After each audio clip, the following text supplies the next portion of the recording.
ಸಂಧ್ಯಾವಂದನೆ. ಈ ಶಬ್ದ ಕೇಳಿದ ತಕ್ಷಣ ನಮಗೆಲ್ಲ ಏನು ನೆನಪಾಗುತ್ತೆ?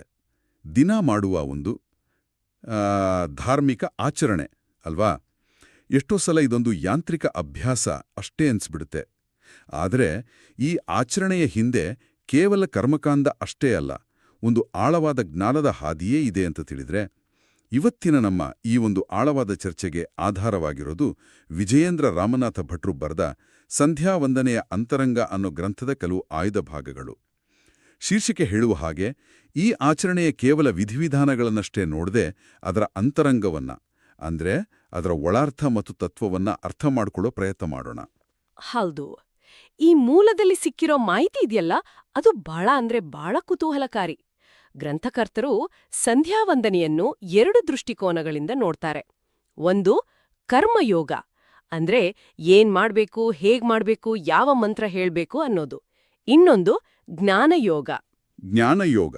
ಹೌದು, ಅಂದ್ರೆ ಅದನ್ನ ಯಾಕೆ ಮಾಡ್ಬೇಕು, ಅದರ ಹಿಂದಿನ ಗೂಢಾರ್ಥ ಏನು ಅನ್ನೋದು. ಹಾಗಿದ್ರೆ ಬನ್ನಿ, ಇವತ್ತು ನಾವು ಈ 2 ದೃಷ್ಟಿಕೋನಗಳ ಬಗ್ಗೆ ಸ್ವಲ್ಪ ಆಳವಾಗಿ ಮಾತಾಡೋಣ. ಖಂಡಿತ. ಮೊದಲಿಗೆ, ಈ ಗ್ರಂಥ 2 ಸಂಪುಟಗಳಲ್ಲಿ ಲಭ್ಯವಿದೆ ಅಂತ ಗೊತ್ತಾಯಿತು. ಒಂದು ಕರ್ಮಯೋಗಕ್ಕೆ, ಮತ್ತೊಂದು ಜ್ಞಾನಯೋಗಕ್ಕೆ. ಒಂದು ದಿನನಿತ್ಯದ ಸಣ್ಣ ಆಚರಣೆಗೆ ಇಷ್ಟೊಂದು ವಿವರಣೆ ಬೇಕಾ? ಯಾಕೆ ಹೀಗೆ 2 ಭಾಗಗಳಾಗಿ ವಿಂಗಡಿಸಬೇಕು? ಇದು ಸ್ವಲ್ಪ ಹೆಚ್ಚಾಯಿತು ಅಂತ ಅನ್ಸೋದಿಲ್ವಾ? ಹಾ, ಒಳ್ಳೆ ಪ್ರಶ್ನೆ. ಆಕ್ಚುಲಿ ಇದರಲ್ಲೇ ಈ ಗ್ರಂಥದ ವಿಶೇಷತೆ ಇರುವುದು. ಲೇಖಕರ ಮತ್ತು ಅವರಿಗೆ ಆಶೀರ್ವಚನ ನೀಡಿರುವ ಗೋಕರ್ಣ ಮಠದ ಸ್ವಾಮೀಜಿಗಳ ಆಶಯ ಕೂಡ ಇದೆ. ಸಂಧ್ಯಾವಂದನೆಯನ್ನು ಕೇವಲ ಒಂದು ರೋಬೋಟ್ ತರಹ ಯಾಂತ್ರಿಕವಾಗಿ ಮಾಡೋದಕ್ಕಿಂತ ಅದರ ಹಿಂದಿನ ಅರ್ಥವನ್ನು ತಿಳಿದು ಮಾಡಿದ್ರೆ ಅದರ ಫಲವೇ ಬೇರೆ. ಕರ್ಮಯೋಗ ಅನ್ನೋದು ಒಂದು ಗಾಡಿಯನ್ನು ಹೇಗೆ ಓಡಿಸಬೇಕು ಅಂತ ಹೇಳ್ಕೊಟ್ಟ ಹಾಗೆ. ಸ್ಟೇರಿಂಗ್, ಗೇರ್, ಬ್ರೇಕ್ ಇದು ಮೊದಲನೇ ಹೆಜ್ಜೆ. ಆದ್ರೆ ಜ್ಞಾನಯೋಗ ಅನ್ನೋದು ಆ ಗಾಡಿಯ ಎಂಜಿನ್ ಹೇಗೆ ಕೆಲಸ ಮಾಡುತ್ತೆ, ಪೆಟ್ರೋಲ್ ಹೇಗೆ ಶಕ್ತಿಯಾಗಿ ಬದಲಾಗುತ್ತೆ ಅಂತ ತಿಳ್ಕೊಂಡ ಹಾಗೆ. ಓ, ಈ ಹೋಲಿಕೆ ಚೆನ್ನಾಗಿದೆ. ಹೌದು, ನಾವು ಮಾಡುವ ಕ್ರಿಯೆಯನ್ನು ಅರಿವಿನ ಮಟ್ಟಕ್ಕೆ ಏರಿಸುವ ಒಂದು ಸುಂದರ ಪ್ರಯತ್ನ ಇದು. ಸರಿ ಸರಿ. ಹಾಗಿದ್ರೆ ಇದರ ವಿವರಗಳನ್ನು ಒಂದೊಂದಾಗಿ ನೋಡೋಣ. ಸಂಧ್ಯಾವಂದನೆಯ ಮೊದಲ ಕ್ರಿಯೆ ಆಚಮನ. ಬಲಗೈಯಲ್ಲಿ ನೀರು ತೆಗೆದುಕೊಂಡು ಓಂ ಕೇಶವಾಯ ನಮಃ, ಓಂ ನಾರಾಯಣಾಯ ನಮಃ, ಓಂ ಮಾಧವಾಯ ನಮಃ ಅಂತ 3 ಬಾರಿ ನೀರು ಕುಡಿದು ನಂತರ ಉಳಿದ 21 ನಾಮಗಳನ್ನು ಸ್ಮರಿಸುವುದು. ಇದೊಂದು ಸರಳವಾದ ಶುದ್ಧೀಕರಣದ ಕ್ರಿಯೆ ಅಂತ ನಾನು ಇಷ್ಟು ದಿನ ಅಂದ್ಕೊಂಡಿದ್ದೆ. ಮೇಲ್ನೋಟಕ್ಕೆ ಅದು ಖಂಡಿತ ಹೌದು. ಆದರೆ ಇಲ್ಲೇ ಈ ಗ್ರಂಥವನ್ನು ಅದ್ಭುತವಾದ ರಹಸ್ಯವನ್ನು ಹೊರಹಾಕುತ್ತದೆ. ಆಚಮನದಲ್ಲಿ ನಾವು ಹೇಳುವ ಆ 24 ನಾಮಗಳಿಗೂ ಸಂಧ್ಯಾವಂದನೆಯ ಪ್ರಧಾನ ಮಂತ್ರವಾದ ಗಾಯತ್ರಿ ಮಂತ್ರಕ್ಕೂ ಒಂದು ನೇರವಾದ ಸಂಬಂಧವಿದೆ. ಒಂದು ನಿಮಿಷ, ಇದನ್ನು ಸ್ವಲ್ಪ ನಿಧಾನವಾಗಿ ಹೇಳಿ. ಅಂದ್ರೆ ನಾವು ದಿನ ಮಾಡುವ ಆಚಮನದ ಆ 24 ಹೆಸರುಗಳಿಗೂ ಗಾಯತ್ರಿ ಮಂತ್ರದ 24 ಅಕ್ಷರಗಳಿಗೂ ನೇರ ಸಂಬಂಧ ಇದೆ ಅಂತ ಹೇಳ್ತಾ ಇದ್ದೀರಾ? ಇದು ಎಲ್ಲೂ ಕೇಳಿದಿರೋ ವಿಷಯ. ಇದು ನಿಜಾನಾ? ಖಂಡಿತ ನಿಜ. ಆಚಮನದಲ್ಲಿ ಬರುವ ಪ್ರತಿಯೊಂದು ನಾಮವೂ ಗಾಯತ್ರಿ ಮಂತ್ರದ ಒಂದೊಂದು ಅಕ್ಷರಕ್ಕೆ ಸಂಕೇತ. ಇದೊಂದು ಅದ್ಭುತವಾದ ಅನುಸಂಧಾನ, ಒಂದ್ರೀತಿ ಗುಪ್ತ ಸಂಕೇತದ ಹಾಗೆ. ಓಹೋ. ಅಂದ್ರೆ ಆಚಮನದ ಮೊದಲ ಹೆಜ್ಜೆಯಲ್ಲೇ ಸಾಧಕನು ಗಾಯತ್ರಿ ಮಂತ್ರದ ಸಂಪೂರ್ಣ ಶಕ್ತಿಯನ್ನು ತನ್ನೊಳಗೆ ಆವಾಹನೆ ಮಾಡಿಕೊಳ್ಳಲು ಮಾನಸಿಕವಾಗಿ ಸಿದ್ಧನಾಗುತ್ತಾನೆ. ಹಾಗಾಗಿ ಆಚಮನ ಕೇವಲ ಬಾಹ್ಯ ಶುದ್ಧಿಗಲ್ಲ, ಅದು ಅಂತರಶುದ್ಧಿಗೆ, ಮನಸ್ಸಿನ ಶುದ್ಧೀಕರಣಕ್ಕೆ. ಹೌದು, ಮನಸ್ಸಿನ ಶುದ್ಧೀಕರಣಕ್ಕೆ ಹಾಕುವ ಬುನಾದಿ ಅಂತ ಈ ಗ್ರಂಥ ಹೇಳುತ್ತೆ. ನಾನು ಇಷ್ಟು ವರ್ಷಗಳಿಂದ ಇದೊಂದು ಶುದ್ಧೀಕರಣದ ಕ್ರಿಯೆ ಅಂತಲೇ ಅಂದ್ಕೊಂಡಿದ್ದೆ. ಆದರೆ ಗಾಯತ್ರಿ ಮಂತ್ರದ ಜೊತೆ ಇದಕ್ಕೆ ಇಂಥದ್ದೊಂದು ಆಳವಾದ ಸಂಬಂಧ ಇದೆ ಅಂತ ತಿಳಿದಾಗ ನಾನು ನೋಡುವ ದೃಷ್ಟಿಯೇ ಬದಲಾಯಿತು. ಅಷ್ಟೇ ಅಲ್ಲ, ಅದಕ್ಕೆ ಇನ್ನೊಂದು ಆಯಾಮವೂ ಇದೆ. ನಮ್ಮ ಈ ದೇಹವು 24 ತತ್ವಗಳಿಂದ ಕೂಡಿದೆ ಅಂತ ಶಾಸ್ತ್ರ ಹೇಳುತ್ತೆ. ಪಂಚಭೂತಗಳು, ಇಂದ್ರಿಯಗಳು. ಹೌದು, ಪಂಚಭೂತಗಳು, ಇಂದ್ರಿಯಗಳು, ಮನಸ್ಸು, ಬುದ್ಧಿ. ಹೀಗೆ ಈ ಪ್ರತಿಯೊಂದು ತತ್ವಕ್ಕೂ ಒಬ್ಬೊಬ್ಬ ಅಭಿಮಾನಿ ದೇವತೆ ಇದ್ದಾರೆ. ಆಚಮನದ ಮೂಲಕ ನಾವು ಆ 24 ನಾಮಗಳನ್ನು ಹೇಳಿದಾಗ ನಾವು ಆಯಾ ತತ್ವಗಳ ಅಭಿಮಾನಿ ದೇವತೆಗಳನ್ನು ಸ್ಮರಿಸಿ ಅವರ ಮೂಲಕ ಭಗವಂತನಿಗೆ ವಂದನೆ ಸಲ್ಲಿಸ್ತೇವೆ. ಮೂಲ ಗ್ರಂಥದಲ್ಲಿ ಒಂದು ಅದ್ಭುತವಾದ ಉಪನಿಷತ್ತಿನ ವಾಕ್ಯವನ್ನು ಉಲ್ಲೇಖಿಸಿದ್ದಾರೆ. ದೇಹಕ್ಕೆ ಒಡೆಯರು ತತ್ವಾಭಿಮಾನಿ ದೇವತೆಗಳೇ ಹೊರತು ಜೀವಾತ್ಮನಲ್ಲ. ಅಂದ್ರೆ ಈ ದೇಹದ ಮಾಲೀಕರು ನಾವಲ್ಲ, ಕೇವಲ ಬಾಡಿಕೆದಾರರು ಅಂತ ಹೇಳಿದ ಹಾಗೆ. ನಿಖರವಾಗಿ ನಾವು ಕೇವಲ ಈ ದೇಹದ ನಿವಾಸಿಗಳು, ಅದರ ಮಾಲೀಕರಲ್ಲ ಎಂಬ ವಿನಯ ಮತ್ತು ಅರಿವನ್ನು ಇದು ಮೂಡಿಸ್ತದೆ. ಹಾಗಾಗಿ ನೋಡಿ, ಕೇವಲ 3 ಸಲ ನೀರು ಕುಡಿಯುವ ಕ್ರಿಯೆಯಲ್ಲಿ ಗಾಯತ್ರಿ ಮಂತ್ರದ ಅನುಸಂಧಾನವೂ ಇದೆ, ಶರೀರಶಾಸ್ತ್ರದ ತತ್ವವೂ ಇದೆ ಮತ್ತು ಒಂದು ದೊಡ್ಡ ತಾತ್ವಿಕ ಅರಿವೂ ಇದೆ. ಸರಿ, ಆಚಮನದ ಮೂಲಕ ನಾವು ದೇಹ ಮತ್ತು ಮನಸ್ಸಿನ ಶುದ್ಧೀಕರಣಕ್ಕೆ ಮೊದಲ ಹೆಜ್ಜೆ ಇಟ್ಟಾಗಾಯಿತು. ಈಗ ದೇಹದ ಹೊರಗಿನಿಂದ ನಮ್ಮೊಳಗಿನ ಪ್ರಾಣಶಕ್ತಿಯ ಕಡೆಗೆ ಗಮನ ಹರಿಸೋಣ. ಅದೇ ಪ್ರಾಣಾಯಾಮ ಅಲ್ವೇ? ಹೌದು. ನಾವೀಗ ಆಚರಣೆಯ ಇಂಜಿನ್ ರೂಮ್ಗೆ ಪ್ರವೇಶ ಮಾಡ್ತಿದ್ದೇವೆ. ಪ್ರಾಣಾಯಾಮ ಇದು ಕೂಡ ಕೇವಲ ಉಸಿರಾಟದ ವ್ಯಾಯಾಮ ಅಲ್ಲ. ಇದರಲ್ಲಿ 3 ಹಂತಗಳಿವೆ. ರೇಚಕ ಅಂದ್ರೆ ಉಸಿರನ್ನು ಹೊರಬಿಡುವುದು, ಸರಿ. ಪೂರಕ ಅಂದ್ರೆ ಉಸಿರನ್ನು ಒಳಗೆಳೆದುಕೊಳ್ಳುವುದು, ಮತ್ತು ಕುಂಭಕ ಅಂದ್ರೆ ಉಸಿರನ್ನು ಒಳಗೆ ಹಿಡಿದಿಟ್ಟುಕೊಳ್ಳುವುದು. ಇದರಲ್ಲಿ ಕುಂಭಕದ ಬಗ್ಗೆ ಅಂದ್ರೆ ಉಸಿರನ್ನು ಹಿಡಿದಿಟ್ಕೊಳ್ಳುವ ಹಂತದ ಬಗ್ಗೆ ಮೂಲದಲ್ಲಿ ವಿಶೇಷವಾಗಿ ಹೇಳಲಾಗಿದೆ. ಆ ಸಮಯದಲ್ಲಿ ಸಾಧಕನು ಮಾನಸಿಕವಾಗಿ ಸಪ್ತವ್ಯಾಹೃತಿ ಸಹಿತವಾದ ಗಾಯತ್ರಿ ಮಂತ್ರವನ್ನು ಹಾಗೂ ಶಿರೋಮಂತ್ರವನ್ನು ಜಪಿಸಬೇಕು ಅಂತಿದೆ. ಅಂದ್ರೆ ಇದು ಕೇವಲ ದೈಹಿಕ ಕ್ರಿಯೆ ಅಲ್ಲ. ಖಂಡಿತ ಅಲ್ಲ. ಇದು ಪ್ರಾಣಶಕ್ತಿಯನ್ನು ಮಂತ್ರಶಕ್ತಿಯೊಂದಿಗೆ ಸಂಯೋಜಿಸುವ ಒಂದು ಪ್ರಕ್ರಿಯೆ. ಉಸಿರನ್ನು ಕಟ್ಟುವುದು ಮಾತ್ರವಲ್ಲ, ಆ ಸಮಯದಲ್ಲಿ ಪ್ರಜ್ಞೆಯನ್ನು ಮಂತ್ರದ ಮೇಲೆ ಸಂಪೂರ್ಣವಾಗಿ ಕೇಂದ್ರೀಕರಿಸಬೇಕು. ಆಗಲೇ ಆಂತರಿಕ ಶಕ್ತಿ ಜಾಗೃತವಾಗೋದು. ಮೂಲದಲ್ಲಿ ದಶಪ್ರಣವ ಗಾಯತ್ರಿ ಎಂಬ ಪದ ಬಳಕೆಯಾಗಿದೆ. ಇದು ಕೇಳಲಿಕ್ಕೆ ತುಂಬಾ ಸಂಕೀರ್ಣವಾಗಿ ಕಾಣುತ್ತಿದೆ. 10 ಓಂಕಾರಗಳು ಅಂದ್ರೆ ಒಂದೇ ಮಂತ್ರದಲ್ಲಿ 10 ಸಾರಿ ಓಂ ಅಂತ ಹೇಳ್ಬೇಕಾ? ಅದು ಹೇಗೆ ಸಾಧ್ಯ? ಒಳ್ಳೆ ಪ್ರಶ್ನೆ. ಕೇಳಲಿಕ್ಕೆ ಕ್ಲಿಷ್ಟ ಎನಿಸಿದ್ರೂ ಅದರ ರಚನೆ ಸರಳವಾಗಿದೆ. ಒಂದೇ ಉಸಿರಿನಲ್ಲಿ 10 ಸಲ ಓಂ ಅಂತ ಹೇಳ್ಬೇಕಾಗಿಲ್ಲ. ಓ, ಹಾಗಲ್ಲ. ಅಲ್ಲ. ಪ್ರಾಣಾಯಾಮದ ಸಮಯದಲ್ಲಿ ಜಪಿಸುವ ಮಂತ್ರಗಳ ಒಂದು ಸಂಪೂರ್ಣ ಸಮೂಹ ಇದೆಯಲ್ಲ, ಅದರಲ್ಲಿ ಒಟ್ಟು 10 ಓಂಕಾರಗಳು ಬರುತ್ತವೆ. ಸಪ್ತವ್ಯಾಹೃತಿಗಳು ಅಂದ್ರೆ ಓಂ ಭೂಹ, ಓಂ ಭುವಃ, ಓಂ ಸ್ವಹ, ಹೀಗೆ 7 ಓಂಕಾರಗಳು. 7, ಸರಿ. ಗಾಯತ್ರಿ ಮಂತ್ರದ ಆರಂಭದ ಒಂದು ಓಂಕಾರ ಮತ್ತು ಕೊನೆಯಲ್ಲಿ ಬರುವ ಶಿರೋಮಂತ್ರದಲ್ಲಿ 2 ಓಂಕಾರಗಳು. ಇವೆಲ್ಲವನ್ನೂ ಸೇರಿಸಿದ್ರೆ ಒಟ್ಟು 10. ಓ, ಈಗ ಗೊತ್ತಾಯ್ತು. ಅದಕ್ಕಾಗಿಯೇ ಇದಕ್ಕೆ ದಶಪ್ರಣವ ಗಾಯತ್ರಿ ಎಂಬ ಹೆಸರು. ಇದು ಪ್ರಾಣಾಯಾಮದ ಆಧ್ಯಾತ್ಮಿಕ ಶಕ್ತಿಯನ್ನು ಇಮ್ಮಡಿಗೊಳಿಸುವ ಒಂದು ತಂತ್ರ. ಓ, ಹಾಗಿದ್ರೆ ಉಸಿರಾಟಕ್ಕೆ ಒಂದು ನಿರ್ದಿಷ್ಟವಾದ ಕ್ರಮ ಅಥವಾ ಅನುಪಾತ ಇದೆಯಾ? ಖಂಡಿತ. ಮೂಲದಲ್ಲಿ ಇದರ ಅನುಪಾತವನ್ನು ಅಂದ್ರೆ ರೇಷಿಯೋ ಸ್ಪಷ್ಟವಾಗಿ ನೀಡಲಾಗಿದೆ. 16-64-32 ಅಂದ್ರೆ 16 ಮಾತ್ರೆಗಳ ಕಾಲ ಪೂರಕ ಅಥವಾ ಉಸಿರನ್ನು ಒಳಗೆಳೆದುಕೊಳ್ಳುವುದು, ನಂತರ 64 ಮಾತ್ರೆಗಳ ಕಾಲ ಕುಂಭಕ ಅಥವಾ ಉಸಿರನ್ನು ಹಿಡಿದಿಟ್ಟುಕೊಳ್ಳುವುದು, ಮತ್ತು ಕೊನೆಯಲ್ಲಿ 32 ಮಾತ್ರೆಗಳ ಕಾಲ ರೇಚಕ ಅಥವಾ ಉಸಿರನ್ನು ಹೊರಬಿಡುವುದು.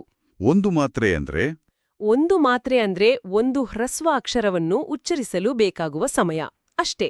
ಈ ಅನುಪಾತದಲ್ಲಿ ಕುಂಭಕಕ್ಕೆ ಅಂದ್ರೆ ಉಸಿರನ್ನು ಹಿಡಿದಿಟ್ಟುಕೊಳ್ಳುವುದಕ್ಕೆ ಅತಿ ಹೆಚ್ಚು ಸಮಯ ನೀಡಿರುವುದಕ್ಕೆ ಕಾರಣವೇನು?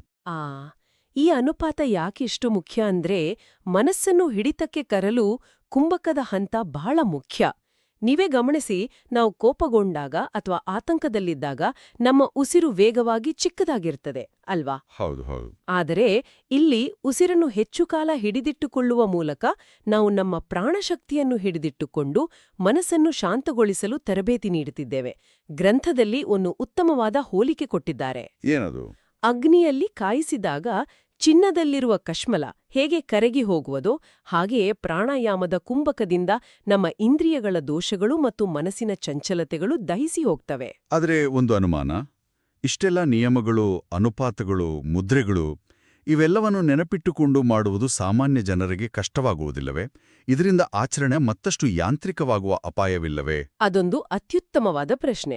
ಇದೊಂದು ವಿರೋಧಾಭಾಸದಂತೆ ಕಾಣಬಹುದು. ಈ ನಿಯಮಗಳು ಒಂದು ರೀತಿ ಸೈಕಲ್ ಕಲಿಯುವಾಗ ಬಳಸುವ ಟ್ರೈನಿಂಗ್ ವೀಲ್ಸ್ ಇದ್ದ ಹಾಗೆ. ಓಕೆ. ಆರಂಭದಲ್ಲಿ ಒಂದು ಸರಿಯಾದ ಚೌಕಟ್ಟನ್ನು ಮತ್ತು ಶಿಸ್ತನ್ನು ತರಲು ಇವು ಬೇಕೇ ಬೇಕು. ಇಲ್ಲದಿದ್ರೆ ಮನಸ್ಸು ಎಲ್ಲೆಲ್ಲೋ ಓಡುತ್ತದೆ. ಈ ನಿಯಮಗಳನ್ನು ಪಾಲಿಸಲು ಪ್ರಯತ್ನಿಸುವಾಗ ನಮ್ಮ ಗಮನವು ಕ್ರಿಯೆಯ ಮೇಲೆ ಕೇಂದ್ರೀಕೃತವಾಗುತ್ತದೆ. ಕ್ರಮೇಣ ಅಭ್ಯಾಸವಾದಂತೆ ಈ ನಿಯಮಗಳು ಸಹಜವಾಗಿ ಬರುತ್ತವೆ.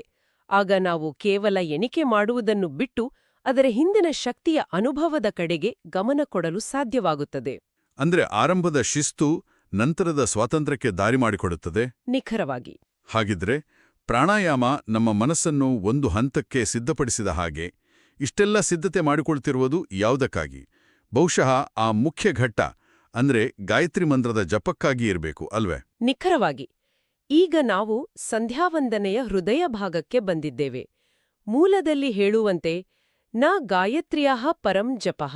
ಅಂದ್ರೆ ಗಾಯತ್ರಿಗಿಂತ ಶ್ರೇಷ್ಠವಾದ ಜಪ ಇನ್ನೊಂದಿಲ್ಲ. ಹೌದು. ಇದರ ಮಹತ್ವವನ್ನ ಗ್ರಂಥವು ಹೇಗೆ ವಿವರಿಸ್ತದೆ? ಈ ಗ್ರಂಥವು ಗಾಯತ್ರಿ ಮಂತ್ರ ಕೇವಲ ಶ್ರೇಷ್ಠ ಅಂತ ಹೇಳಿ ಸುಮ್ಮನಾಗುವುದಿಲ್ಲ. ಅದು ಯಾಕೆ ಶ್ರೇಷ್ಠ ಅನ್ನೋದನ್ನು ಒಂದು ರೀತಿ ವೈಜ್ಞಾನಿಕವಾಗಿ ವಿವರಿಸುತ್ತೆ.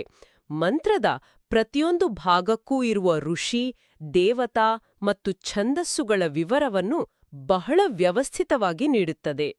ಈ ಋಷಿ, ದೇವತಾ, ಛಂದಸ್ಸು ಅನ್ನೋ ಪದಗಳು ಕೇಳಲಿಕ್ಕೆ ಬಹಳ ತಾಂತ್ರಿಕವಾಗಿವೆ.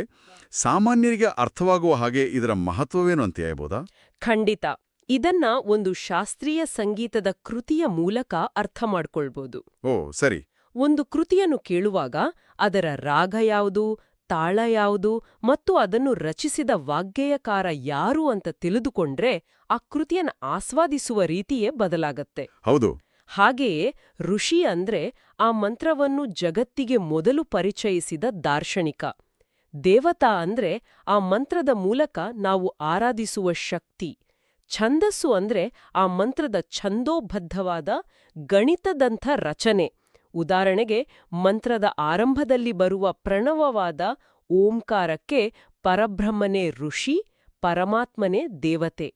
ಇದನ್ನು ತಿಳಿದು ಮಂತ್ರ ಹೇಳಿದಾಗ ನಾವು ಕೇವಲ ಶಬ್ದಗಳನ್ನು ಉಚ್ಚರಿಸುತ್ತಿರುವುದಿಲ್ಲ, ಅದರ ಜೊತೆ ಒಂದು ಸಂಬಂಧ ಸ್ಥಾಪಿಸ್ಕೊಳ್ತೀವಿ. ಹೌದು, ಅದರ ಮೂಲ, ಅದರ ಶಕ್ತಿ ಮತ್ತು ಅದರ ರಚನೆಯ ಜೊತೆ ಒಂದು ಆಳವಾದ ಸಂಬಂಧವನ್ನು ಸ್ಥಾಪಿಸಿಕೊಳ್ಳುತ್ತೇವೆ. ಅಂದ್ರೆ ಮಂತ್ರದ ಪ್ರತಿಯೊಂದು ಶಬ್ದಕ್ಕೂ ಒಂದು ಮೂಲ, ಒಂದು ಶಕ್ತಿ ಮತ್ತು ಒಂದು ಛಂದೋಬದ್ಧವಾದ ರಚನೆ ಇದೆ. ಗಾಯತ್ರಿ ಮಂತ್ರ ಕೇವಲ ಒಂದು ಶ್ಲೋಕವಲ್ಲ, ಅದೊಂದು ಸಂಪೂರ್ಣ ಪ್ಯಾಕೇಜ್ ಇದ್ದ ಹಾಗೆ. ಹೌದು, ಖಂಡಿತ.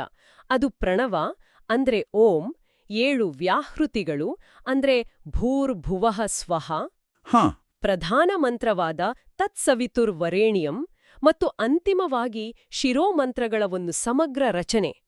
ಪ್ರತಿಯೊಂದಕ್ಕೂ ಅದರದ್ದೇ ಆದ ಋಷಿ, ದೇವತೆ, ಛಂದಸ್ಸುಗಳಿವೆ. ಇದು ಮಂತ್ರದ ಹಿಂದಿರುವ ಆಧ್ಯಾತ್ಮಿಕ ಆಳವನ್ನು ಮತ್ತು ಅದರ ರಚನೆಯಲ್ಲಿರುವ ನಿಖರತೆಯನ್ನು ತೋರಿಸುತ್ತದೆ. ಹಾಗಾದ್ರೆ ಈ ಎಲ್ಲ ವಿವರಗಳಿಂದ ನಮಗೇನು ತಿಳಿದು ಬರುತ್ತದೆ ಅಂತ ಒಮ್ಮೆ ಒಟ್ಟುಗೂಡಿಸುವುದಾದ್ರೆ, ಈ ಗ್ರಂಥದ ಪ್ರಕಾರ ಸಂಧ್ಯಾವಂದನೆ ಕೇವಲ ಒಂದು ದೈನಂದಿನ ಕರ್ಮವಲ್ಲ, ಅದು ಅರಿವಿನ ಒಂದು ಪಯಣ. ಆಚಮನದ 24 ನಾಮಗಳಲ್ಲಿ ಗಾಯತ್ರಿ ಮಂತ್ರದ 24 ಅಕ್ಷರಗಳ ಗುಪ್ತ ಸಂಕೇತವನ್ನು ನೋಡುವುದರಿಂದ ಹಿಡಿದು ಪ್ರಾಣಾಯಾಮದ ಅನುಪಾತದ ಮೂಲಕ ಮನಸ್ಸನ್ನು ಹತೋಟಿಗೆ ತರುವವರೆಗೆ ಪ್ರತಿಯೊಂದು ಹೆಜ್ಜೆಯಲ್ಲೂ ಆಳವಾದ ಅರ್ಥ ಮತ್ತು ತಾತ್ವಿಕ ಚಿಂತನೆ ಅಡಗಿದೆ. ಖಂಡಿತ. ಈ ಆಚರಣೆಯನ್ನು ಕೇವಲ ವಿಧಿವಿಧಾನಗಳಾಗಿ ನೋಡದೆ ಅದರ ಹಿಂದಿನ ಅಂತರಂಗವನ್ನು ಅಂದ್ರೆ ಜ್ಞಾನಯೋಗದ ದೃಷ್ಟಿಯಿಂದ ಅರ್ಥ ಮಾಡಿಕೊಂಡಾಗ ಅದೊಂದು ದೈಹಿಕ, ಮಾನಸಿಕ ಮತ್ತು ಆಧ್ಯಾತ್ಮಿಕ ವ್ಯಾಯಾಮವಾಗುತ್ತದೆ. ದೇಹ, ಉಸಿರು ಮತ್ತು ಪ್ರಜ್ಞೆಯನ್ನು ಒಂದು ಬ್ರಹ್ಮಾಂಡದ ತತ್ವದೊಂದಿಗೆ ಜೋಡಿಸುವ ಒಂದು ಶಿಸ್ತುಬದ್ಧ ಪ್ರಯತ್ನವಿದು. ಈ ಗ್ರಂಥದಲ್ಲಿ ಲೇಖಕರು ಒಂದು ಸ್ವಾರಸ್ಯಕರವಾದ ಘಟನೆಯನ್ನು ಹಂಚಿಕೊಳ್ತಾರೆ. ಓ, ಏನು ಅದು? ಅವರೊಬ್ಬ ಯುವಕನಿಗೆ ಇದರ ಬಗ್ಗೆ ವಿವರಿಸಿದಾಗ ಆ ಯುವಕ, ಸ್ವಾಮಿ, ನಾನೆಷ್ಟು ದಿನ ಕೇವಲ ನೀರು ಕುಡಿತಾ ಇದ್ದೆ, ಆದ್ರೆ ಇವತ್ತು ಜ್ಞಾನವನ್ನು ಕುಡಿದೆ ಅನ್ನನಂತೆ. ಈ ಮಾತು ಇದರ ಸಾರವನ್ನು ಹಿಡಿದಿಡ್ತದೆ. ಅದ್ಭುತವಾದ ಮಾತು. ಇದು ನಾವು ಪ್ರತಿದಿನ ಮಾಡುವ ಕೆಲಸದಲ್ಲಿಯೇ ಒಂದು ದೊಡ್ಡ ಅರಿವನ್ನು ಕಂಡುಕೊಳ್ಳುವ ಹಾಗೆ ಇದೆ. ಹೌದು. ಈಗೊಂದು ಅಂತಿಮ ಚಿಂತನೆಗೆ ಬರೋಣ. ನಾವು ಚರ್ಚಿಸಿದ್ದು ಈ ಗ್ರಂಥದ ಮೊದಲ ಸಂಪುಟದ ಅಂದ್ರೆ ಕರ್ಮಯೋಗದ ಭಾಗವನ್ನು ಮಾತ್ರ. ಹೌದು. ಇದರ ಎರಡನೇ ಸಂಪುಟವಾದ ಜ್ಞಾನಯೋಗದಲ್ಲಿ ಗಾಯತ್ರಿ ಮಂತ್ರವನ್ನು ಭಗವದ್ಗೀತೆಯಲ್ಲಿ ಬರುವ ಭಗವಂತನ ಬೇರೆ ಬೇರೆ ರೂಪಗಳಿಗೆ ಮತ್ತು ಇತರ ಆಳವಾದ ತಾತ್ವಿಕ ಚಿಂತನೆಗಳಿಗೆ ಹೇಗೆ ಜೋಡಿಸಲಾಗಿದೆ ಎಂದು ಇನ್ನೂ ವಿವರವಾಗಿ ವಿವರಿಸಲಾಗಿದೆ. ಈಗ ಯೋಚಿಸಿ, ಒಂದು ಸರಳವಾದ 10 ನಿಮಿಷದ ದೈನಂದಿನ ಆಚರಣೆಯಲ್ಲಿ ಇಷ್ಟೆಲ್ಲ ತಾತ್ವಿಕ ಆಳ ಅಡಗಿರ್ಬೇಕಾದರೆ ನಾವು ಬಹುಶಃ ಅರಿಯದೆ ಯಾಂತ್ರಿಕವಾಗಿ ಮಾಡುವ ಇನ್ನು ಎಂತಹ ದೈನಂದಿನ ಕ್ರಿಯೆಗಳಲ್ಲಿ ನಮ್ಮ ಆಧ್ಯಾತ್ಮಿಕ ಬೆಳವಣಿಗೆಗೆ ಪೂರಕವಾದ ರಹಸ್ಯಗಳು ಅಡಗಿರಬಹುದು. ಇದು ಯೋಚಿಸಬೇಕಾದ ವಿಷಯ ಅಲ್ವಾ?